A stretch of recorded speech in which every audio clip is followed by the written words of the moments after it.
Good morning, children. I hope you are keeping well, ready for the class. So still I find that so many of you are not listening to the class that is sent to you. Okay, that is up to you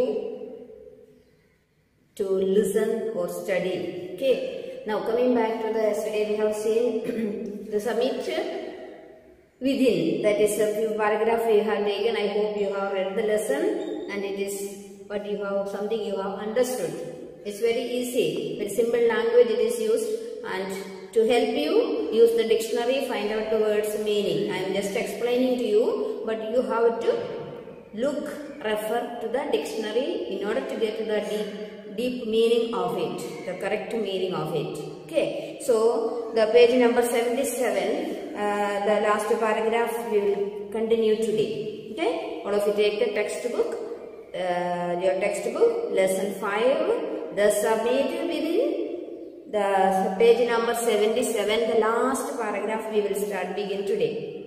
Okay, now glimpsing a peak in the distance. Glimpsing means what? Looking. Okay, looking, having a look, gazing at, looking at a peak in distance. Distance means from far looking at the mountain. I get transported to another world. He feels that. I told you this is the feelings of the man who climbed the Mount Everest. He himself is narrating his feelings and story, things like that.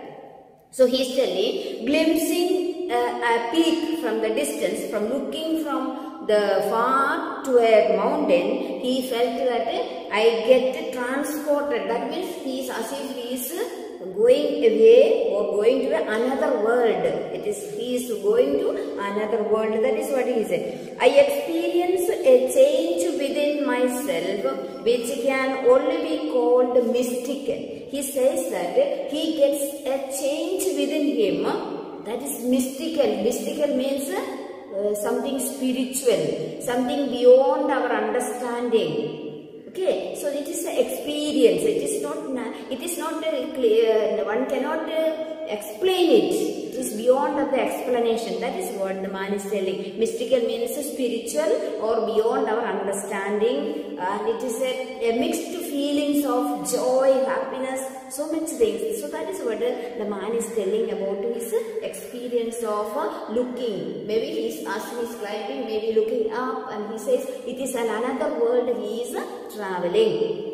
So that's what he says, that by its beauty, aloofness, might, ruggedness and the difficulties encountered on the way, the peak draws me to it as Everest did. He says that by its beauty means the beauty of that nature, the mountain, and aloofness means loneliness, that singleness, alone there. Might means power, ruggedness, the difficulties that he went through, and ruggedness means the hardships, It's not that easy, as I said. It's climbing on a mountain. It is a steep mountain, not slanting. We can simply walk and go. It's a lot of struggle. So ruggedness means the hardships and the difficulties encounter on the way. Difficulties and encounter means facing on the way. The peak draws me to it as Everest did. So it was difficult for him, but he enjoyed. He felt a mystical feelings within himself. It is a challenge that is difficult to resist. So he says that it is a challenge that is difficult to resist. It is a challenge. It is a thrill. It cannot be resisted. It is beyond. So it is something not just giving up or struggle, doubts and things, all that. It is for him it was a thrill. It was a joy. That is what he says. Looking back, I find that I had not yet fully explained why I climbed Everest. Now he is telling, yesterday the lesson we have seen, why did I climb the mountain, why people climb on that, this question within, no? Now he is telling, I did not answer that question. So he is answering now. Looking back, I find that I have not yet fully explained why I climbed Everest. He is telling, telling. Now, it is like answering a question, why you breathe. He says that question, why you climb the Everest, it is like an answering, why do you breathe. For him, it's a reason. There is no, why do you breathe? Without breathing, you cannot survive. That's why you breathe, is it not? So it says that it is why, he says, why do you help your neighbor? There is also no answer. It is your nature of helping. That is what he says. So why do you want to do good acts? So this kind of, like he says that climbing a mountain for him or climbing the Mount Everest is like asking him, why do you breathe? Why do you good to others? Why do you help others? This is for him, question is like that. Why do you do? Okay, there is no final answer possible for such kind of question. Each person have their own answer for that. There is no particular and correct, clear-cut answer. Each person's experience, each person's answer to this kind of questions is different. Okay, he says that is that for him, when someone asks you, why do you climb, or when he himself asks, why did he climb on the Mount Everest, the answer is such. He said there is no final answer for that. Then comes the next paragraph. And when there is a fact that Everest is not yet a just physical climb. For him, climbing, it is not just physically or something manually doing. Simply you cannot do. Simple, it is not that easy. So that is yesterday we have seen. Lot of willpower, mental preparation, hardships, endurance, all those things are necessary. It is not a simply physically just a climb.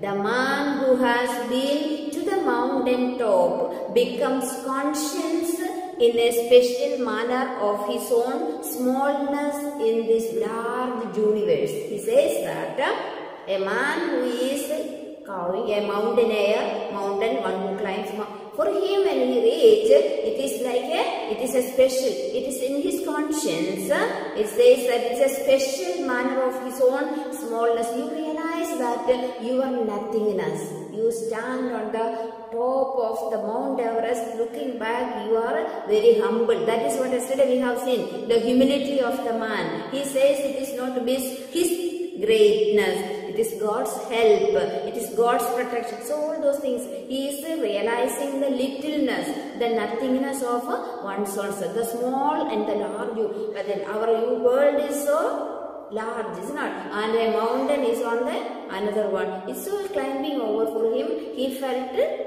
empty. He felt humiliated. Yesterday we have seen. So he felt that he is nothing before this universe. That sometimes we think we are everything, is it not? Maybe small things we do, we get proud about it and things. But this man, achieving such a great task, only few people have achieved.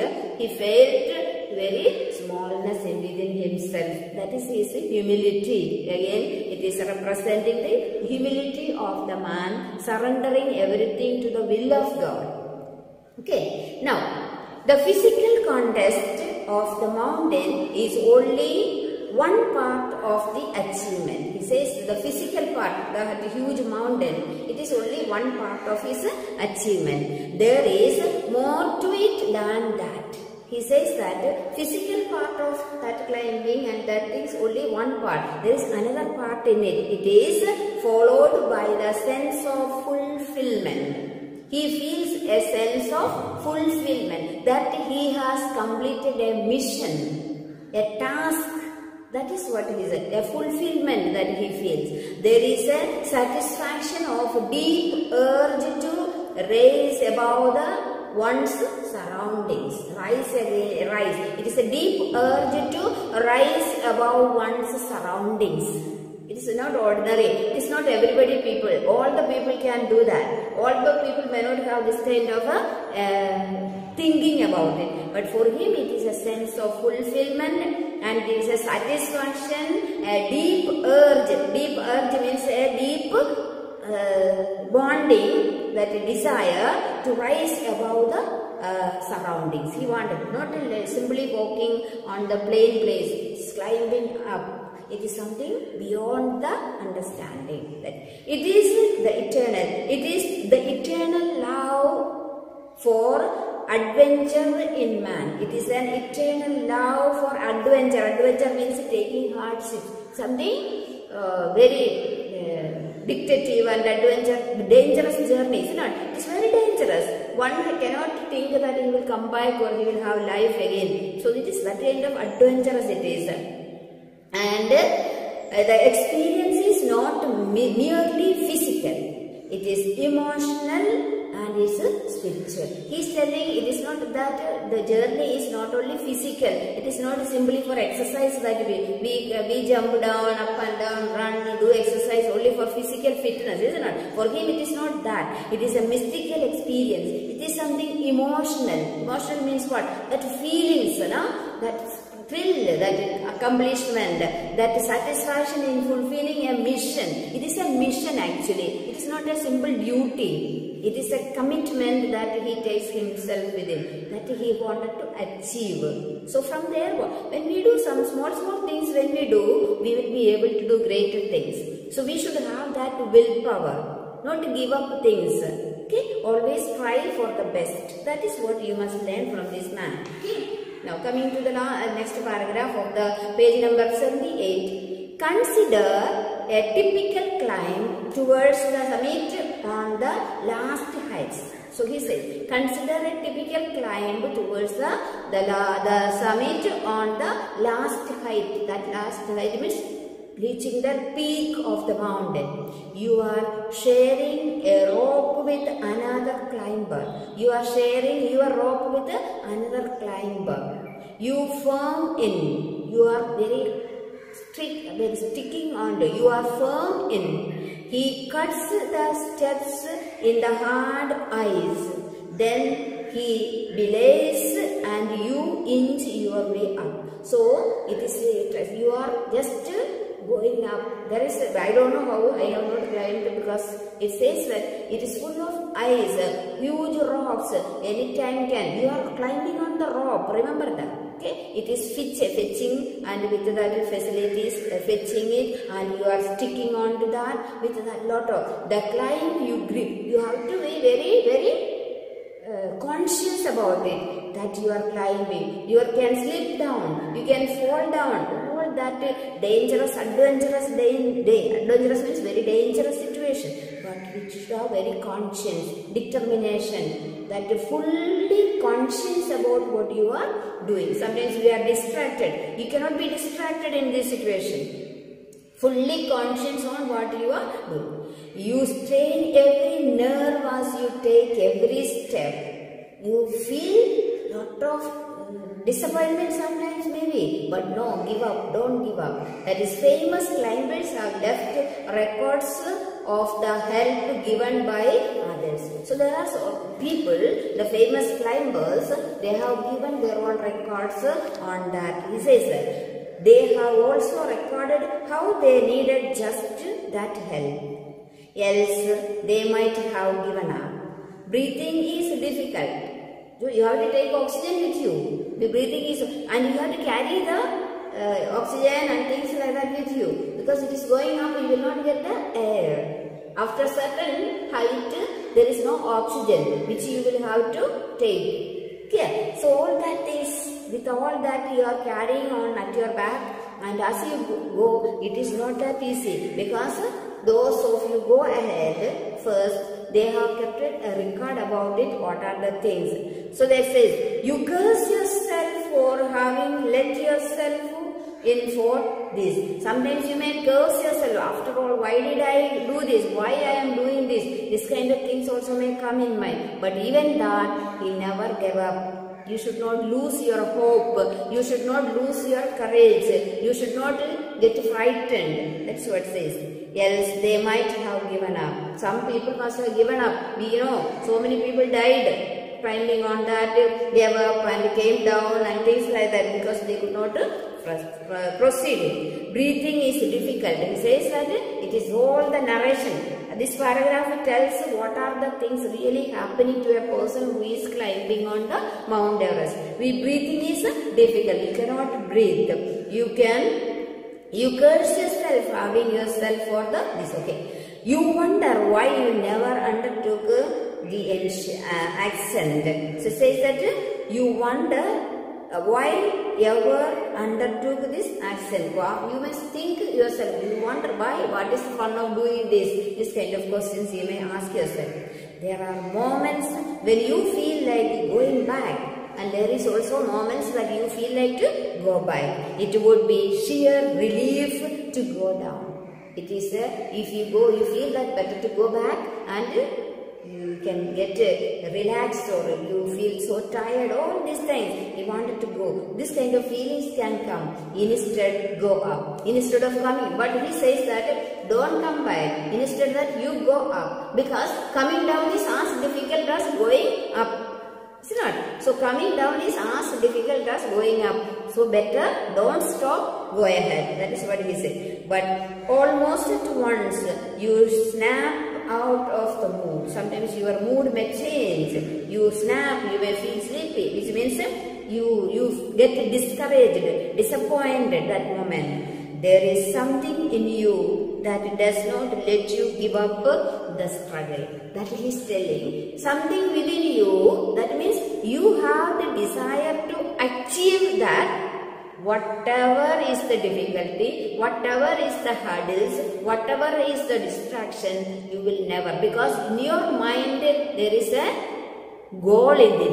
It's not. An aim is there. So that is why in our life we should have aim of doing something good, achieving something for your life, not destroying your life, but achieving. That is within you. That is why I told you beginning itself, mental preparation. What you want, you will become.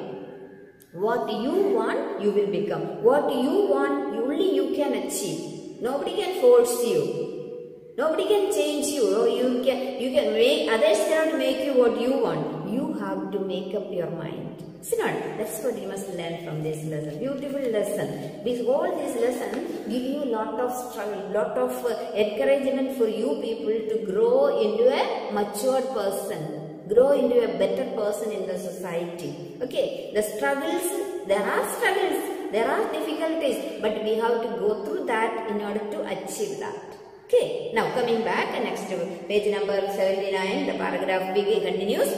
Your companion keeps up with you. There is also other people. They are also coming along with you. Just another 50 feet. Maybe distance is there. Together they cannot climb. Keeping a distance. Maybe 50 feet. Or 100 maybe. You ask yourself, is there no end? So sometimes your companions may be there. You are not going alone. Sometimes there are some other people like you climbing up. That you may ask, they may be ahead of you or sometimes below, behind you, all those things. And you ask, is there an end? Looking up, nothing is happening because it is so high, isn't it? So sometimes you ask, oh, is it not ending? Sometimes when we do something, oh, is it not coming up? No, sometimes we journey somewhere, not at place reached. This kind of questions, no? He is asking something. You look at your companion and he looks at you. You look at your companion and he looks at you. That is only hope ahead. You draw inspiration from each other. You draw inspiration from each other. And then without first being aware of it, you are at the summit. Then you will reach together at the summit. You will reach the peak of the mountain. Never give up. Get encouragement. Always looking, always thinking positively. You may get a disappointment, distraction, struggle, hardships, tiredness, aloofness, all the things. But within that, your conscience is telling, within your mind, you want to achieve something, you will go. Anybody, it is like that. That is why we need to have our goal within ourselves. Work for it. Okay? Now, looking around from the summit, you tell yourself that it was worthwhile. Looking around the summit after you reaching there, you tell yourself, it is beautiful, it is wonderful that you have achieved it. It's a wonder, worthwhile. Worth means it is a lot of meaningful, it is, that says. Other silvery peaks appear through the clouds. You will feel so many other clouds are appearing and through the clouds, and if you are lucky, the sun may be on them. So sometimes if you are lucky, sometimes it may be full of ice, isn't it? Sometimes if you are lucky person, you will be sunlight is falling, melting the ice and things like that. So many views, so many things that you can see around looking on the peak of the mountain. If you sometimes when you climb up on your terrace, those of you who have house terrace, if you look down, go up and climb, look down, you can see beautiful surroundings. You can see the garden, the trees and things like that. So he says, the trooping on the highest mountain, looking around, he feels so thrilled. It is worthwhile. Other silvery peaks appear through the clouds. So many movements, so many things that he can. If you are lucky, the sun may all on them. It's okay. The surrounding peaks look like a jeweled necklace around the neck of your summit. You feel that other mountains, other things, it is there you are standing. So you are standing on the peak and considering, and other jeweled means what? Maybe ornaments, putting as it's the jewel. Other surroundings, surrounding means around of the peaks, small mountains are there. This is the highest you are standing. There are still small top is there. So such other things you feel that as if it is a necklace on your peak where you are standing, as if it is other mountain is coming, it decorated itself and coming and falling below your valley and slope. Okay, below you see vast valley slopes into a distance. Then you will see also valleys means plain mountains, like so. There is like this, that is kind of. Okay, it is an ennobling, enriching experience. It is ennobling, it means encouraging, that is giving you more happiness.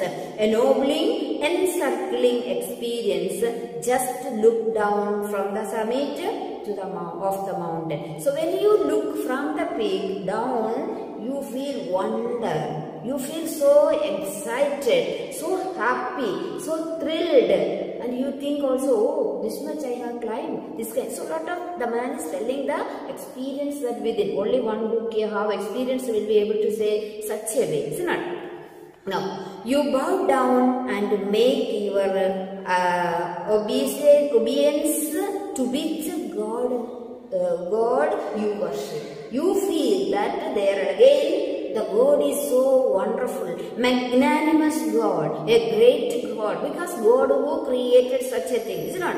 Man is only nothing before God. So he says that you bow down and make your obeisance to whichever God you worship. You feel like to bow down before God who created you, who loves you, who has given. Because God created everything. That is how we believe. God is the omnipotent. God is the creator of the whole universe. So you feel like to bow down before, because we realize that before God we are nothing. Before God we are nothing. God is the one who created everything and we are nothing. So that is the feeling. Not we are everything. No, the man is telling God is so wonderful. Though God is beyond our imagination and explanation, God is great. Any God, whichever God you worship. Okay, that is what the man is telling. Now, I left on Everest a picture of Guru Nanak. He says that maybe he is a worshipper of Guru Nanak. And he said he kept a picture of Guru Nanak. Rawat left a picture of Goddess Durga. Another man, Rawat, he is a worshipper of Guru Nanak. Another man, his name is Rawat, left a picture of Goddess Durga. Fu Doraji left a relic of the Buddha. So different people kept different pictures whom they worship, because it is not one God. God is only one, but in different forms. Okay. Edmund Hillary had buried a cross under a heap of rocks and a stone. So here is a Charon is the meaning is the, so what is Edmund Hillary is the first one, is it not? So he buried a cross there. So different people kept something for their memory on the Mount Everest and in the snow. These are the symbols of conquest but of reverence. These are not symbols. What are they? Because they are conquest. They achieved something as a memory that they kept. One kept Guru Nanak, another one kept the goddess Durga, another one kept a relic of Buddha, and another one kept a cross buried near the earth. So this says that these are not symbols of conquest but of reverence. It is a reverence that they kept because God, whom they believed, gave them everything. That is the God who supported them, helped them, and because they realized that before God they are nothing. So this is what the whole thing is. Okay. Now the experience of having climbed to the summit changes you completely. The man is telling the experiences that one who climbed it, you get a different person. You are obedience. Okay. You experience having the experience climbing the summit changes you completely. You will be a different person. That is not the original person. You will not be the same person, but after climbing up and coming down, that is what he says. That what is that? There is another summit. There is another summit. It is within yourself. Not only summit on the top Everest, there is a summit within yourself. That is what make you change. It is in your own mind. Each man carries within himself his own mountain peak. You see, beautiful, no? Each man carries his own mountain peak within himself. He must climb it to reach it to a full of knowledge of himself. It is fearful and unscalable. It cannot be climbed by anyone else. You yourself have to do.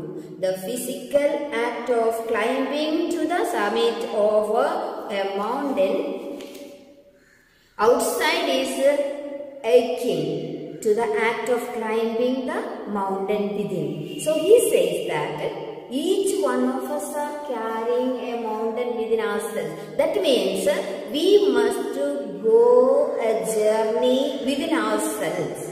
No, it is easy to go out. It is easy to tell the things. But it is journey within ourselves where you find the true treasure within us. What is our true treasure? God himself. God is dwelling within us. You must find the God within us. That is what he is telling. Okay? It is another summit. It is within each one of us. Each one of us are having a summit within. And we need to travel within ourselves. It is your own mind.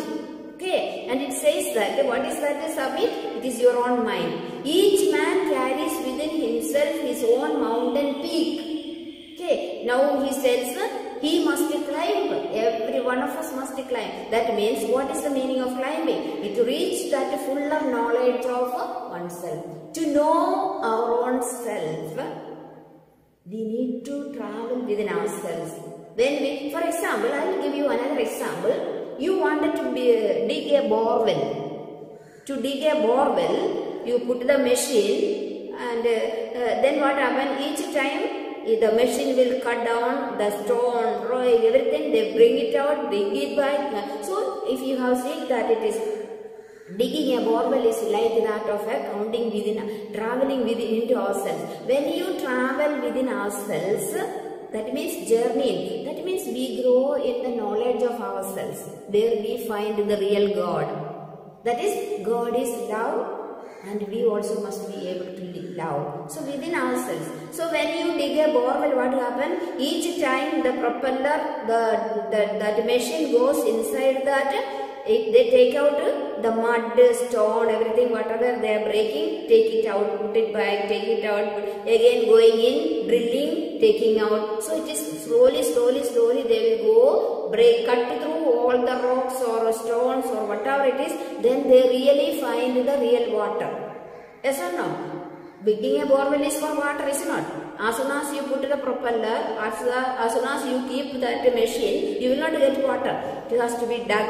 It's not digging out, removing the mud or stones or whatever is hindering until they find real water. They will be going on digging. Yes or no? It's a beautiful example for our own. This is the journey that each one of us need to travel within us. Where you find the true knowledge is nothing but God Himself. Okay, so I will continue the lesson tomorrow, next class. I'll stop here. Beautiful. This is a beautiful paragraph. The last part, the beautiful paragraph it is there. This I'll explain to you once again. So you study, read. And beautiful means it is lot of strength that we will get to go ahead with our life when you read this kind of things. Okay, so it is a journey. We also carrying a mountain which is within our mind, where we will have to climb or go. It is not climbing, it is going down into ourselves. As I said, digging a borewell, going down, find the real water. Then they are happy. When you get the real water, very happy. The purpose is achieved. So our journey is to find the true knowledge that is God Himself within us. We must find God within us, so that we will be able to find God in others. Okay, I'll stop here. Please read your textbook, find out the words meaning, study, work hard. Okay, so all the best. See you in the next class. We will continue the lesson in the next class and do the homework or exercises, whatever is there. So have a nice day, children. All the best. Thank you.